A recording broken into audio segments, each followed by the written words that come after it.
Ini pertama kali saya pakai serban. Insya Allah tidak sampai 1 menit nanti saya copot. Karena untuk gus-gus muda itu ada kaedahnya. Katanya dulu pakai serban setelah bisa baca Wahab.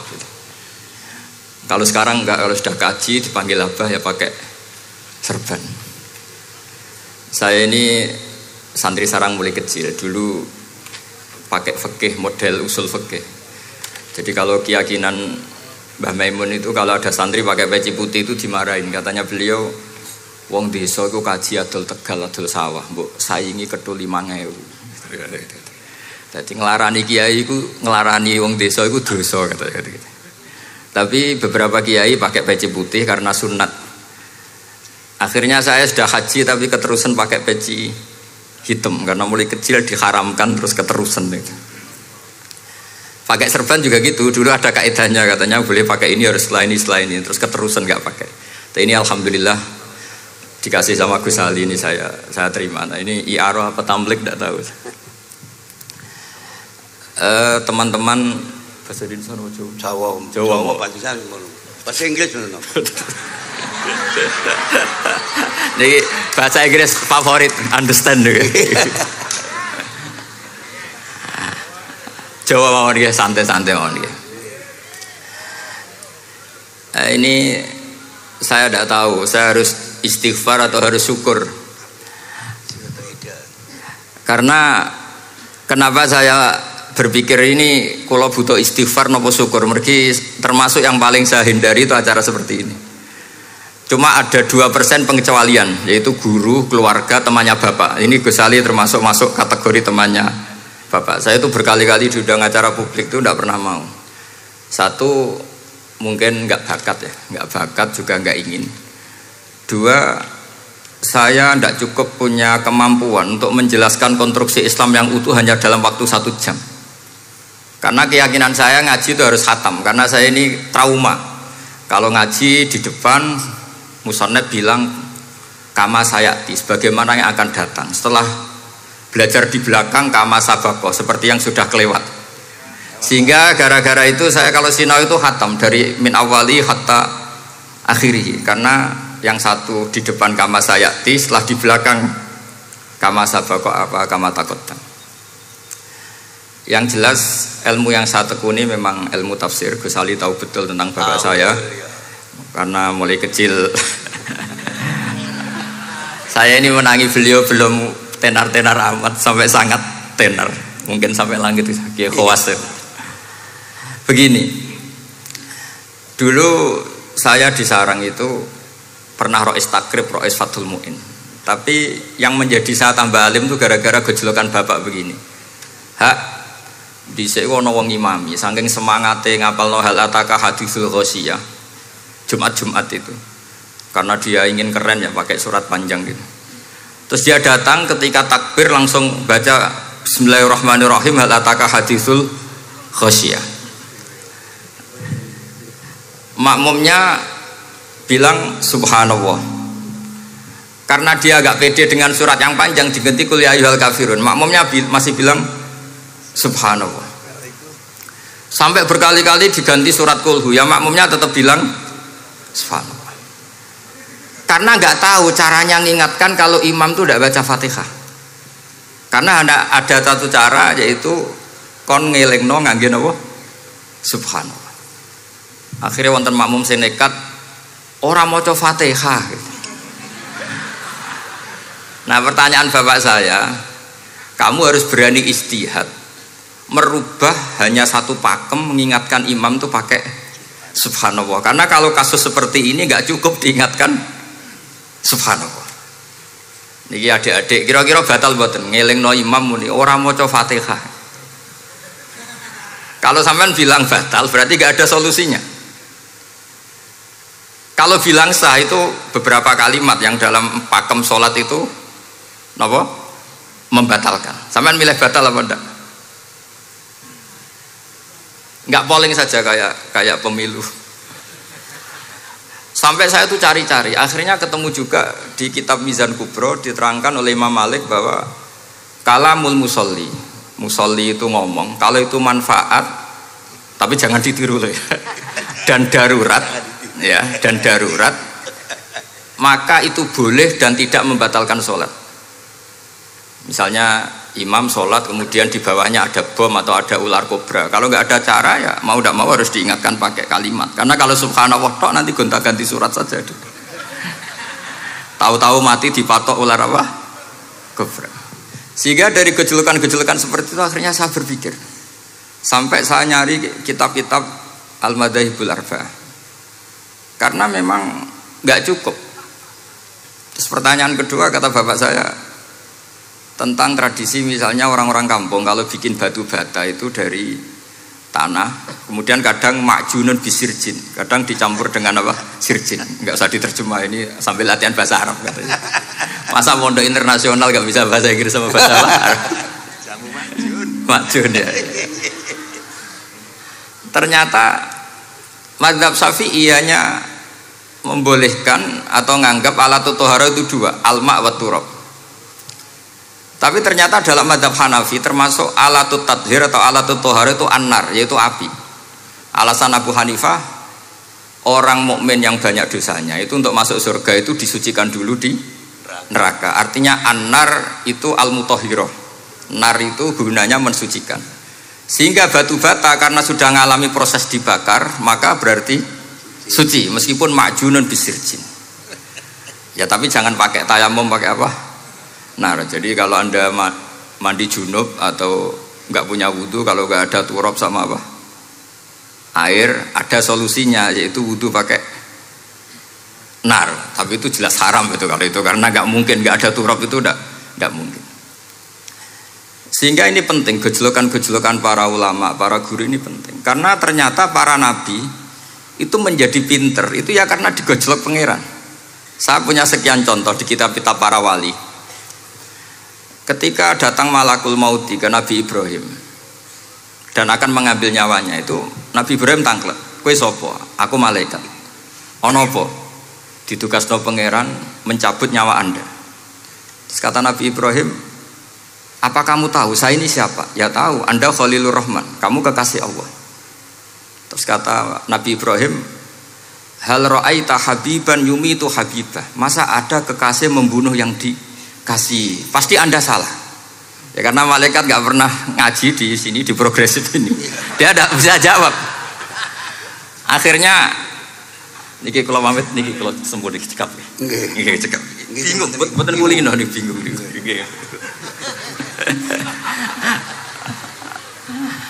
Akhirnya malaikatnya matur malih teng pangeran. Ya Allah, kata Nabi Ibrahim logikanya begini, wa hal ra'aita habiban yumitu habibah. Mosok kekasih kok dipateni kekasih. Terus kata Allah gini, ya sudah bilang gini sama Nabi Ibrahim, sama Ibrahim. Wa hal ra'aita habiban yakrahu ayyalqa habibah. Mosok kekasih kok ora siap ketemu sing dikasih. Akhirnya Israel datang lagi, balik mana? Gini logikanya dibalik sekarang begini gitu. Wahal ra'aita habiban yakrahu ayyalqa habibah. Terus Ibrahim bilang oke ya, nggak masalah, sudah. Artinya apa?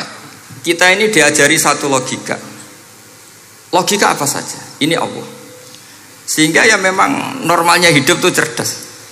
Kata Ghazali, cerdas nyikapi apa? Realitas. Ini penting saya utarakan. Saya punya sekian contoh kecerdasan para nabi. Saya berkali-kali cerita, nabi yang sezaman itu sebetulnya 3, tapi yang ilmunya level itu hanya 2. Karena ada yang sezaman yaitu Ibrahim dan Lut. Tentu tidak level karena Nabi Lut itu pernah keponakan Nabi siapa? Ibrahim. Kedua Nabi Musa dan Nabi Harun. Tapi ini juga agak level karena Nabi Harun jadinya Nabi itu karena proposal Nabi Musa. Jadi proposal mulai dulu ya ada. Nah, Nabi Musa kita tahu adalah al-sak. Al-sak itu kalau ngendikan itu lesannya agak cedul ya. Cedul. Ini nanya jejer ke sana. Jadi kalau nggak bisa tanya ya. Bahasa Arabnya pokoknya al-sak, cedul ya. Cedul. Karena masyhur ya kita tahu cerita itu Musa yang kecil itu sebeling. Jadi nak digendong Fir'aun itu dijabuti jenggote. Padahal masih kecil. Sesuai Fir'aun curiga dasar Bani Israel. Lama-lama dia memutuskan sepatah ini aja ini jelas darah-darah Israel. Kita tahu Fir'aun adalah orang Kipti, orang Mesir. Setelah berkali-kali gitu terus tanya gini sama Asia, ini anak ini sudah bisa mikir, memang dasar Bani Israel jadi gak suka orang Kipti. Orang bah cah cilik biasa gak masalah. Singkatnya terus dites ada jamroh, ada bara api sama apel. Sebetulnya Musa ini sudah tahu mau ngambil apel, tapi kalau dia ngambil apel dibunuh sama Firaun, berarti bisa membedakan. Akhirnya sama Jibril diarahkan ngambil apa? Api jamroh tadi. Akhirnya agak ditelan terus menjadi lesannya apa? Cedol. Sampai sepuh jadi nabi tetap begitu. Makanya beliau ngendikan Rabbis shrahli sadri wa yassirli amri wahlul 'uqdatam min lisani yafqahu qawli. Terus proposalnya itu tadi waj'alli waziram min ahli Haruna akhi. Sebagian ayat lebih jelas lagi yaitu wa akhi Harun huwa afsahu minni lisanan fa arsilhu ma'iya rid ayyusaddiquni. Jadi dan saudara saya Harun lebih fasih berbicara daripada saya. Jadi kualitas ilmiahnya bagus Musa, tapi jubirnya itu Harun. Ya kira-kira kayak Mbah Lim dulu. Iya Mbah Lim. Ya. Jadi ini saya jubirnya Gus Ali, saya Harun, ini Musa. Maksudnya kaya karena sudah ada nabi. Singkat cerita, karena Musa itu agak alsak, sehingga Harun ini ya nggak levelnya. Padahal sezaman, sehingga ya nggak pernah bantah-bantahan, nggak pernah adu argumen. Yang benar-benar nabi sezaman dan kemudian sering adu argumen adalah Isa dan Yahya.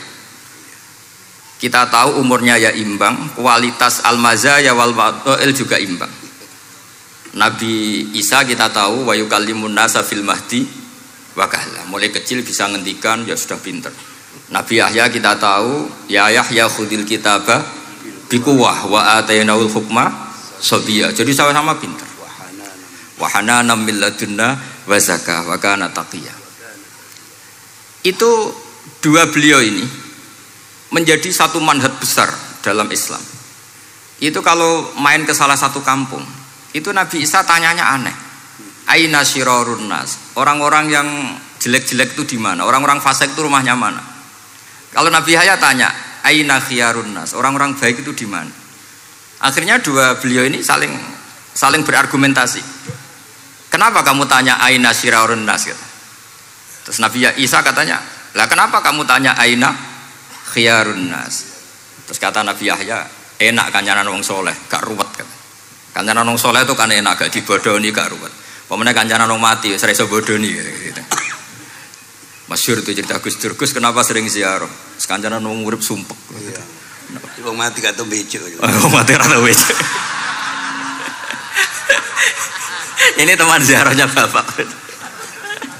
Wong mati gak tau becek. Ya. Itu ya ini santai-santai saja, rileks saja. Karena saya sudah tahu mau ngomong apa. Nanti kalau ingin serius ya ngaji sama saya, harus khatam biar enggak jadi korban kama sayati sama kama takodam. Akhirnya Nabi Yahya gantian tanya, kenapa kamu tanya aina syirarun nas?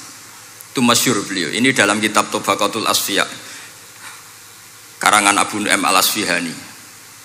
Riwayat Sufyan bin Uyainah, gurunya Imam Syafi'i. Jawabnya Nabi Isa unik. Ana an-nabiyyu, saya ini nabi. Biman zilatit tabib. Nabi itu ibarat dokter. Udawil mardo. Di mana-mana dokter itu cari orang sakit.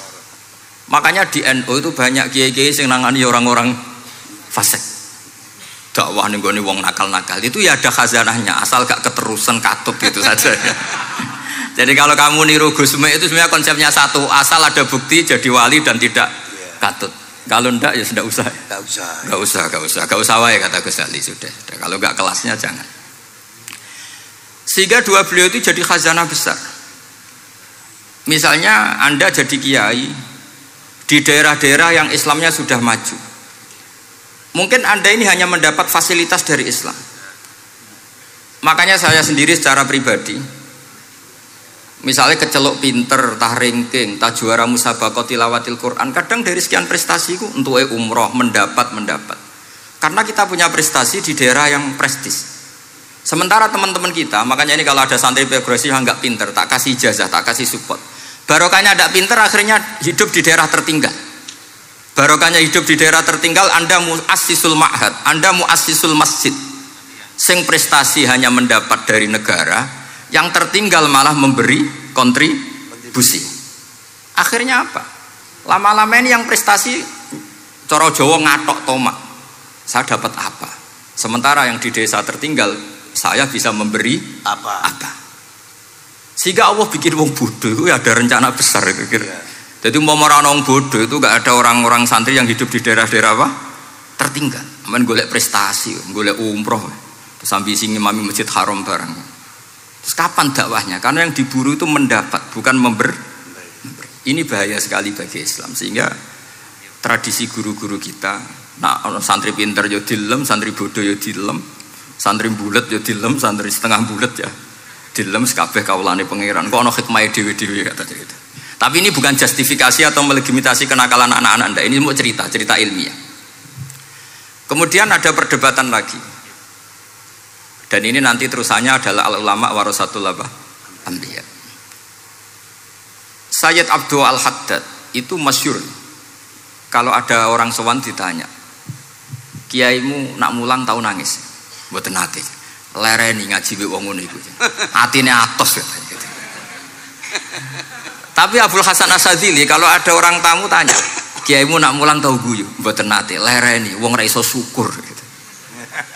Jadi ini dua kutub besar. Siapa yang enggak tahu kewalian Abdul Hasan Asyadzili? Siapa yang enggak tahu kewalian Sayyid Abdul Al-Haddad? Nah ini kalau Gus Ali sudah dua-duanya, guyu ya sering, nangis ya sering, ini sudah makomen, ini sudah Majma'ul Bahrain kalau dalam ilmu tasawuf. Dan itu mirip perdebatan Nabi Yahya dan Nabi Isa. Nabi Yahya itu happy, hidupnya happy. Kayak bapak saya itu hidupnya happy. Zaman miskin saja gak pernah susah. Gak pernah susah ya. Bapak saya itu khasnya gak pernah susah. Mau meninggal saja masih guyon sama saya. Mau kapundhut itu seguyon kan. Ya seneng, ya happy saja. Jadi mirip cerita Jalaluddin Ar-Rumi. Beliau mau kapundhut, muridnya nangis semua, marah-marah dia. Kamu murid-murid yang bodoh. Saya ini mau ketemu kasih kamu tangisi. Ayo joget semua. Makanya kalau ada orang mati kok ceria itu karenanya madzhab Jalaluddin apa? Ar-Rumi. Masyhur itu. Ini malam pengantin saya, kenapa kamu nangis? Makanya jadi mitos kalau mimpi jadi manten tuh mau mati. Karena kalau Jalaluddin Rumi istilahkan kematian itu adalah pengantin. Umar bin Abdul Aziz salah satu khomisul khulafa masyhur itu. Ketika mau kapundhut orang nangis semua juga dia marah. Memangnya saya mau kemana kok kamu tangisi? Ila khairi madhubin ila khairi rahimin ila arhamir rahimin. Timbang kumpul kon sumpek. Atok mati katanya. Memangnya saya mau kemana? Ila khairi madhubin ila, ke zat yang terbaik yang kita tuju. Ini mirip Nabi Yahya. Sehingga Nabi Isa ngeclek, mali aroka dohikan ka'annaka ta'manu min makrillah. Kamu kok sering senyum, sering guyu, ngakak-ngakak, seakan kan kamu tuh tidak pernah akan kena siksa. Nabi Yahya gantian bales, mali aroka abisan ka'annaka taqnatu min rahmatillah. Lah kamu merengut terus koyo ora ono rahmate pangeran saja. Ini terjadi madzhab antara Abdul Hasan Asyadzili dan Sayyid Abdul Al-Haddad. Sayyid Abdul Al-Haddad juga diikuti banyak kiai. Itu kalau habis sholat tuh masih susah, diterima enggak, sholat kita makbulah apa enggak, puasa kita makbul apa enggak, sujud kita makbul apa enggak. Tapi kalau Abdul Hasan Asyadzili, kalau ada orang tanya gitu dimarahin. Sujud kula ditampi boten ya Sayyid Abdul Hasan Asyadzili. Gak usah mikir ngono, ditakdir sujud wis luar biasa. Orang geruwong ditakdir sujud, gak usah mikir ditampa ta ora. Loh iya, ketika kita nanti ketemu Allah, prestasi betul gak pernah sujud itu. Sebagai hamba kita bangga pernah sujud, terus gak penting ditampa ta ora. Bahkan kalau anak-anak muda ini kepengen ditampa niat elek. Ditampa digajar pangeran terus mlebu swarga terus sama bidadari gitu. Jadi muni ditampa tapi pikirannya sudah ngayal macam-macam. Kalau madzhab Abdul Hasan Asyadzili enggak. Sehingga kitab Hikam, kita tahu kitab Hikam itu adalah dikarang Ibnu Athaillah As-Sakandari, dia muridnya Abdul Abbas Al-Mursi, dan ini terus muridnya Abdul Hasan apa? Asyadzili. Itu cerminan Syadziliyah murni. Ya saya ulang lagi, itu cerminan Syadziliyah apa? Murni. Sehingga beliau ngendikan masyhur itu, qalilul amali ma'a syuhudil minnah minallah khairun min kasiril amali ma'a ru'yatit taqsir. Jadi amal sedikit tapi yakin itu anugerah Allah, lebih baik beramal banyak tapi masih merasa salah karena ra ono syukure.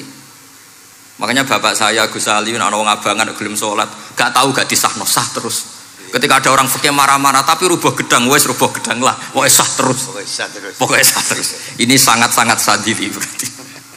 Ini penting saya utarakan supaya khazanah kita itu tidak pernah habis. Karena al ulama warasatul anbiya. Nabi tidak dawuh warasati, tapi warasatul anbiya. Sehingga semua watak para nabi sebelum Rasulullah Shallallahu Alaihi Wasallam itu semua tercermin pada umatnya Rasulullah Shallallahu Alaihi Wasallam. Cerita paling terkenal tentu Asra Badrin. Tawanan-tawanan perang Badarin mau diapakan? Rasulullah istasyara Abu Bakrin. Terus kata Abu Bakar, itu keluargamu ya Rasulullah. Hum asyiratuka, hum aqaribuka. Ya maafkan saja. Terus ditanya Umar, menurut kamu gimana Umar? Itu kan orang-orang yang ngusir engkau ya Rasulullah. Yang dulu ingin membunuh engkau, sekarang ketangkap ya bunuh, kok repot. Apa kata Rasulullah? Masaluka ya Abu Bakrin kama sali Ibrahim isqala faman tabi'ani fa innahu minni wa man asani fa innaka ghafurur rahim.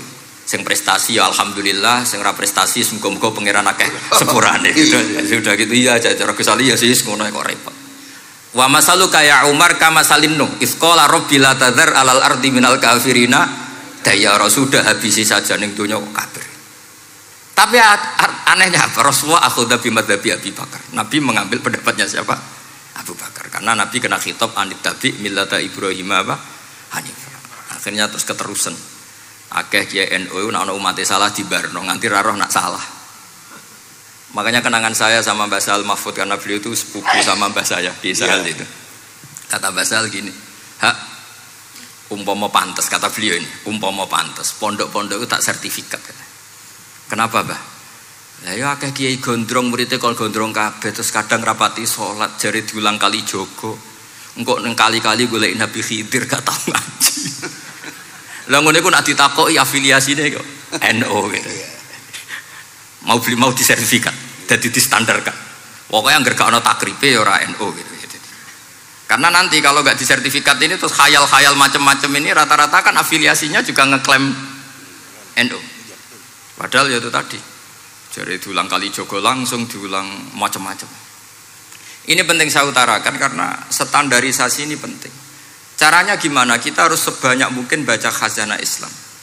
Makanya Imam Ghazali, kayak apa pinternya Imam Ghazali? Beliau di akhir kitab Ihya ngendikan wa alaika bimudawamati mutalaati kitab khilyatil auliya wa tabaqatil apa? Asfiya. Sehingga kita akan punya khazanah yang luar biasa.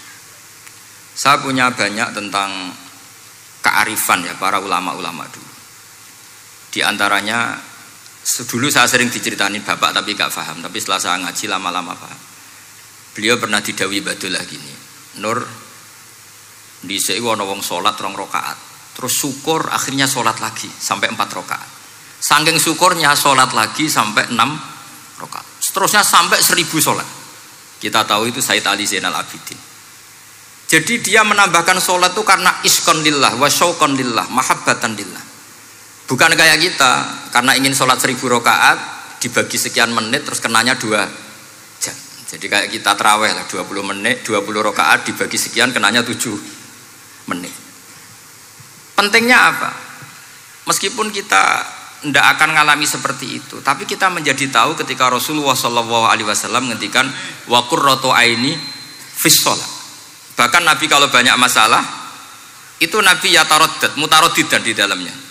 Setelah mutaraddidan agak panik, Nabi tanya gini sama Aisyah, Aina Bilal, Aina Bilal. Bilal kemana, Bilal kemana? Setelah Bilal notok, tok tok tok tok, ya Rasulullah as-sholat. Arifna ya Bilal, arifna ya Bilal. Saya kasih istirahat ya Bilal, saya kasih istirahat. Karena roh dunya, roh politik, roh kebudayaan, roh dulur bulet kabeh. Sing ra bulet mok sitok hubungan ambek Allah Subhanahu wa ta'ala. Maka disebut as-sholat rohatul mu'min. Apa yang terjadi? Ashabu Rasulillah ketika Sayyidina Umar ditusuk oleh Abu Lulu al-Majusi, tentu pakai kira-kira ya panah yang kayak pancing. Jadi kalau sudah dimasukkan kadu cabut itu sakitnya minta ampun. Apa kata Umar? Nanti cabut ketika saya sholat. Karena sekali sholat dan setelah itu dicabut nggak terasa. Ya, kalau sholat kita ada nyamuk ya sudah. Ini penting saya ceritakan sampai ada wali ditawarin Allah, silahkan masuk surga, tanya ya Allah di surga ada sholat enggak? Kalau tidak ada sholat enggak lah katanya. Karena dia nggak bisa membayangkan nikmat tanpa sholat. Sehingga penting sekali kekaguman-kekaguman ini. Ketika Sayyidina Umar wafat, di antara yang pertama ditanyakan adalah yang bunuh saya siapa? Itu Hulamul Mughirah, Abu Lu'lu' al-Majusi. Beliau spontan langsung ngendikan gini, Alhamdulillah alladzi ja'ala maniyati biyadi rajulin lam yasjud laka sajdatan tuhajuni biha yaumal qiyamah. Matur nuwun Gusti, saya dibunuh oleh orang yang enggak pernah sujud. Kalau saja dia pernah sujud, saya tidak berani maksudkan dia. Jangan-jangan sujud itu engkau terima kemudian dia min ahlil jannah. Kayak apa pentingnya kenangan sujud? Rasulullah juga pernah ngendikan nanti kalau dunia sudah ruwet, as-sajdatul wahidatu khairun minad dunya wa ma fiha. Satu sujud lebih baik ketimbang dunia seisinya. Karena itu kelayakan kita sebagai hamba. Makanya Abu Hasan Asadili ngendikan, sudahlah kafal amilina jazaan an radiyaka laka ahlan, sudah ditakdir ngamal sudah harus syukur. Kok mikir ditompo ta ora usah, gak penting. Itu madzhab Abu Hasan apa? Asadili. Dan itu ditiru para kiai-kiai kita. Madzhab Sayyid Abdul Haddad juga ditiru kiai-kiai kita. Sehingga sedekah Rasulullah ketika ngendikan al ulama warasatul anbiya. Ini penting saya utarakan karena khazanah kita biar tetap kaya. Makanya masyhur dalam Manaqibul Ghazali kita tahu Imam Ghazali itu orang yang luar biasa, pengarang Ihya. Saya punya banyak karangan beliau, Al-Arba'in Al-Usul. Tapi yang paling saya cintai tentu Ihya, kitab Mustasfa, kitab Qawaid Fikih itu Usulul Fikih. Manaqibul Ghazali adalah Rasulullah pernah jejer Nabi Musa. Terus Rasulullah ngendikan ulama ummati ka anbiya'i Bani Israel. Terus kata Nabi Musa, yang benar saja, masa ulama kok kapasitasnya kayak Nabi, apapun hebatnya itu enggak mungkin lah kapasitasnya kayak Nabi. Terus kata Rasulullah, ya sudah buktikan saja. Terus dipanggillah Imam Ghazali. Ketika dipanggil, ini katanya Ghazali kata. Ditanya sama Nabi Musa, siapa namamu? Ana Muhammad bin Muhammad Al-Ghazali At-Tusi Asy-Syafi'i. Mau jawabnya panjang. Terus kata Nabi Musa, kecangkeman gitu, cara orang Jawa itu kecangkeman, ditakoki jeneng kok jawabnya kakean. Terus kata Imam Ghazali, ya lumayan saya. Jenengan ditanya Allah sing ya alamus sirra wa akhfa saja jawabnya kelebihan katanya. Apa itu kata Nabi Musa? Wa ma tilka bi yaminika ya Musa. Qala ya asaya atawakkau 'alaiha wa ahusyu biha ala ghanami wa liya fiha ma'aribu ukhra. Jadi Nabi Musa ditanya, sing mbok gawa iku apa ta? Ini tongkat saya, tak pakai ini, tak pakai ini, tak pakai ini. Jadi masih banyak kelebihan jenengan timbang saya. Akhirnya fa'aqarra Nabi Musa ini ikrar bahwa benar-benar ulama Rasulillah itu keambiai Bani apa? Israel. Jadi khazanah-khazanah kecerdasan gini ini penting. Sehingga ketika ada kemacetan fikih, ada kejumudan fikih, tugas kita adalah memecahkan kejumudan itu. Misalnya begini, ini yang sering dilakukan bapak saya dan Gus Ali. Kancanan wong fasik hukumnya piye? Ya ora oleh, wong kok kancanan wong fasik. Tapi kalau dibalik, bina wong fasik boleh ndak? Boleh. Syaratnya bina kudu ngancani. Jadi dibelokkan gitu aja sudah rubah. Hadza huwal fiqh. Yang dikatakan fikih ya seperti ini. Tapi orang-orang yang enggak ngerti detailnya fikih, apalagi usul fikih, fikih itu menjadi rumit. Makanya ahli sunnah itu luar biasa. Ada orang mati karena narkoba atau karena apa itu? Oplosan. Itu kiai cokre. Itu kiai alim biasa datang. Itu ya biasa mempersaksikan, nggih mayite sae nggih. Nggih. Padahal orang itu enggak percaya ini orang mati cokre kok apa? Sae. Padahal dia di kiainya bilang gini, wis sae saiki wis iso nakal katanya. Mas saya sudah mengakhiri semua kenakalannya lewat apa? Lewat kematian tadi. Karena itu doa Rasulullah. Rasulullah itu kalau ngendikan itu luar biasa. Allahumma ij'alil hayata ziyadatan li fi kulli khairin wal mauta rohatan li min kulli syarrin. Ya Allah, jadikan hidup ini ziyadatan li fi kulli khairin. Jadi anggap saja kalau hidup itu berarti potensi tambah baik. Anggap saja kalau mati itu akhir dari segala keburukan. Berarti orang cukri ini mati itu baik apa buruk? Baik, karena dia sudah tidak bisa buruk lagi. Makanya saya. Nah ini khazanah yang luar biasa. Karena tadi Kematian adalah ar-rohah min kulli apa? Syarrin. Nah ini sesi kedua, mungkin ini tinggal seperempat jam atau setengah jam. Saya ini karena biasa ngomong lama. Saya mau menerangkan kalimat tauhid. Ini penting sekali. Kalimat tauhid itu kata Ibnul Qayyim Al-Jauziyah dalam kitab Zadul Ma'ad. Ini kitab kesayangan Sayyid Abdul Al-Haddad. Sampai beliau ngendikan, ya letani minha iddata nusakhin li uhdiyaha ila tullab. Semoga saya punya naskah banyak yang mau saya hadiahkan ke santri-santri. Saking pentingnya kitab apa Zadul Qayyim. Itu beliau mengartikan la ilaha illallah itu luar biasa. Kalimat ini adalah kalimat super. Allah bikin surga juga demi kalimat ini. Siapa yang menerima kalimat ini maka masuk surga. Yang menolak kalimat ini maka dimasukkan neraka. Kita tahu neraka itu kalau ada batu dicemplung, itu sampai ke bawah itu nunggu 70 tahun. Kayak apa kedalamannya? Bego siapa saja tidak akan bisa itu bikin apa? Neraka. Karena kalau batu dijatuhkan nunggu 70 tahun itu sampai kok riha. Itu dibikin juga untuk orang yang menolak la ilaha illallah. Kemudian karena manusia butuh latihan, dibikinlah langit dan bumi supaya didiami manusia untuk menerima konsep la ilaha illallah. Karena manusia butuh pelatih, diutuslah para rasul untuk melatih la ilaha illallah. Dan kalimat ini andaikan ada orang kafir 70 tahun, kemudian dia melafadzkan la ilaha illallah Muhammadur Rasulullah, maka semua kekafirannya dihilang. Maka santri-santri yang aswaja ini harus yakin, ia adalah kalimatun dakhala bihal kafiru al-islam. Ini kalimat yang orang kafir 70 tahun saja menjadi muslim. Tapi sekarang banyak gerakan dengan kalimat yang sama malah orang Islam menjadi kafir. Itu kira-kira kelompok aneh napa mboten? Hanya karena la ilaha illallah banyak kelipatok dihukumi kafir. Gara-gara la ilaha illallah bipitung dino diarani kafir. Wong kalimat ini sing kafir wae dadi mukmin. Sekarang dengan kalimat yang sama yang mukmin jadi kafir. Ini apa-apaan? Kira-kira gitu. Cara madzhab ini apa-apaan? Ini penting saya utarakan. Jadi kepastian tauhid. Ngendikane pangeran kul lil ladzina kafaru iyantahu yughfar lahum ma qad salaf.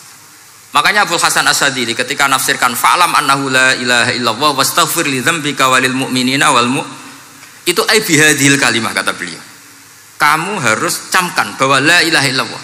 Dan setelah itu kamu baru sah istighfar untuk kamu sendiri maupun untuk orang mukmin siapapun, mukmin-mukminah. Kita tahu andaikan kita punya keluarga kafirah atau murtadah, sah enggak diistighfari? Enggak sah.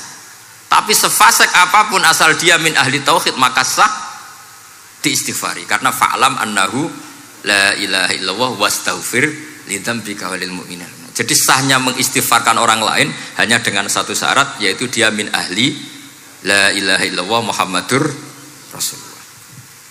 Sehingga dalam cerita-cerita kewalian, dan ini saya percaya cerita ini karena saya pernah menemukan di Musnad Ahmad, saya menemukan di Ithaf syaratnya Ihya, juga di kitabnya Said Muhammad Abu Abdul Farad itu.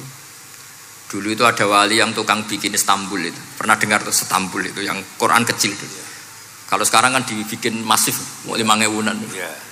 Kalau dulu masih asli. Itu Kiai Sarbini itu kayak Mbah Khalil Bangkalan. Jadi karena dia orang penting itu, nak diundang orang itu, ya engkau nak ditakoki pangeran muni rombongan. Jadi kayak Mbah Khalil juga Mesir gitu. Terus ditinggal lagi. Engkau takoki pangeran muni ngenteni Mbah Khalil, ngenteni rombongan. Ya sudah gitu dong. Tapi karena beliau terkenal wali ya. Singkat cerita kalau Sohibul Bait ini enggak terima karena pas 7 hari sampai di sebelah no sapi apa-apa ternyata dia tahlilnya sebentar. Terus kata beliau, ya sudah semua makanan itu ditimbang pakai pohon kelapa. Yang satu kosongin katanya. Kifatul mizan yang satu atau kafatail mizan yang satu dikosongin. Beliau datang yang bikin Istanbul tadi. Bilang bis itu sudah jompat kata. Sudah tinggi bismillahnya. Kata beliau, bismillahku ra genep ae wis ngalahno pakananmu, apalagi genep kata. Ini penting saya utarakan nanti di cerita yang di kitab Musnad Ahmad. Ini perlu dicamkan. Saya hafalkan hadis itu. Inna wa ta'ala istakhlasa rajulan min ummati ala ru'usil khalaik. Setelah dipertontonkan, fayan syuru alaihi tis'an wa tis'ina sijillan. Kullu sijillin minha maddul basar. Jadi ketika dipertontonkan itu ada satu box, yang satu boxnya itu sudah sepanjang mata melihat. Sudah satu boxnya saja tuh mislu maddil basar, sepandang mata melihat. Apalagi di 90 9. Terus Allah itu fair. Allah tanya, afalaka uzurun, apa kamu melakukan kesalahan banyak ini punya alasan? Enggak katanya. Adzolamat kata badi al-hafidun, apa memang malaikat itu sentimen sehingga salah kamu tok yang ditulis, kalau kamu enggak salah enggak ditulis? Enggak ya Allah. Terus kata Allah, bala innalaka inti hasanah, kamu masih punya satu kebaikan.